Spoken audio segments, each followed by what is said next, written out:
O livro A Revolução dos Bichos, de George Orwell, é uma fábula política, publicada em 1945, que utiliza animais de uma fazenda para representar o processo de ascensão, consolidação e a corrupção de regimes totalitários. À primeira vista, trata-se de uma crítica ao stalinismo e à distorção da Revolução Russa.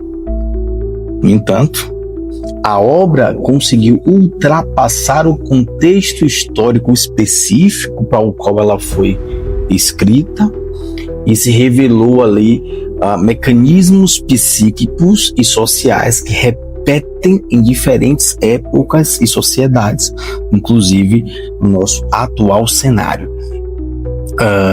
Sob a ótica da psicanálise, nós podemos enxergar os personagens e processos narrativos como expressões de pulsões humanas, mecanismos inconscientes, projeções e identificações coletivas.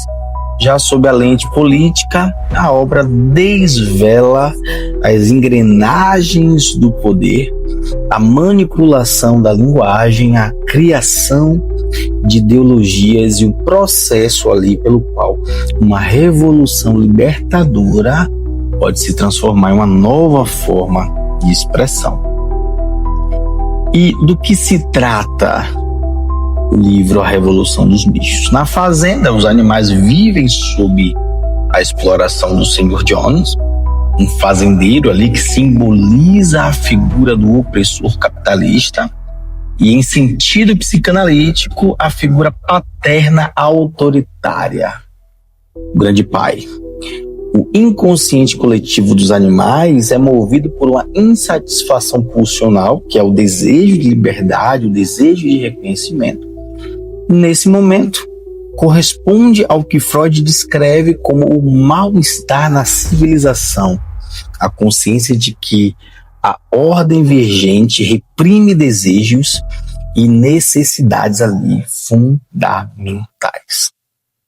A revolução, portanto, nasce do princípio de prazer que busca romper com a repressão, contudo, como veremos, logo entra em cena o princípio de realidade que reorganiza as forças e acaba reproduzindo a repressão sob novas máscaras. Após a morte ali do velho major, o porco que inspirou a revolta, os porcos assumem as funções de guias ideológicos dos outros animais. Eles escrevem os 7 mandamentos, que funcionam como uma espécie de superego coletivo, que é uma lei simbólica que orienta o comportamento dos animais. Mas, na psicanálise, sabemos que o superego não é apenas uma norma, ele é também uma instância cruel, capaz de exigir sacrifícios extremos, capaz de oprimir internamente a psique do indivíduo. E, politicamente, a manipulação dos mandamentos pelos porcos revela como o discurso ideológico pode ser flexibilizado para justificar o poder, a linguagem que eles impõem. E a linguagem aqui não transmite a verdade, mas cria a verdade que convém ao dominante.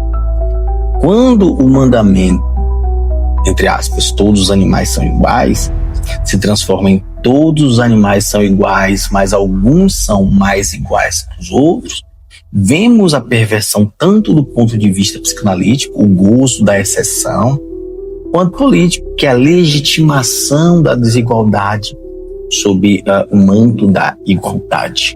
Napoleão, o porco que assume o comando da fazenda, ele encarna o líder totalitário e, psicanaliticamente falando, ele representa a figura do pai da horda primeva, que, segundo Freud, em Totem Tabu, é um pai que não reconhece limites, detentor de todo o poder, detentor de todo o gozo. Politicamente, Napoleão simboliza a ascensão do stalinismo, mas também pode ser lido como arquétipo do ditador moderno. Ele se apoia ali em 3 pilares: o monopólio da violência, que é através dos cães, que funcionam como uma polícia secreta, o controle da memória e da linguagem, reescrevendo os mandamentos, distorcendo os fatos, a manipulação do gozo coletivo, os rituais, as músicas, as festas que mantêm os animais identificados com a causa, digamos assim.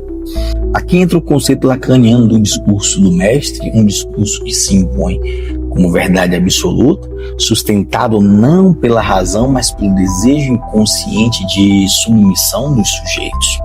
Boxer, o cavalo trabalhador, é uma das figuras mais trágicas da obra. Seu lema, entre aspas, trabalharei mais ainda, fecha aspas, mostra como o sujeito pode se identificar cegamente com o ideal imposto a ponto de se sacrificar, ir até o limite.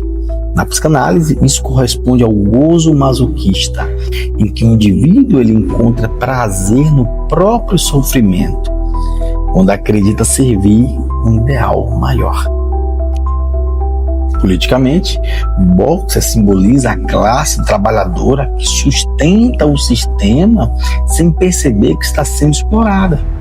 Sua morte, vendida como um sacrifício nobre, mostra a crueldade do poder que instrumentaliza o sujeito até o esgotamento, descartando quando já não mais serve.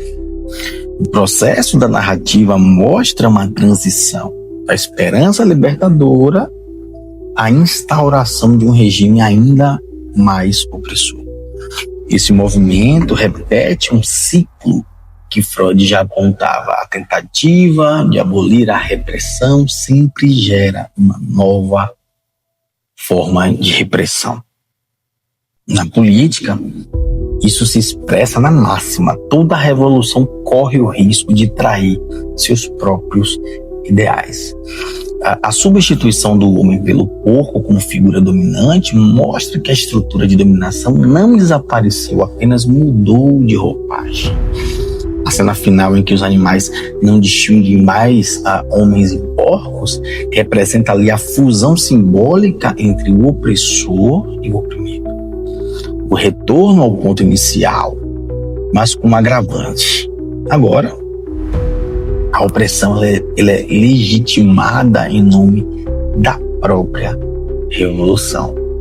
Do ponto de vista psicanalítico, a revolução dos bichos mostra como os sujeitos buscam um outro absoluto para dar sentido à sua existência, mesmo que isso implique em submissão.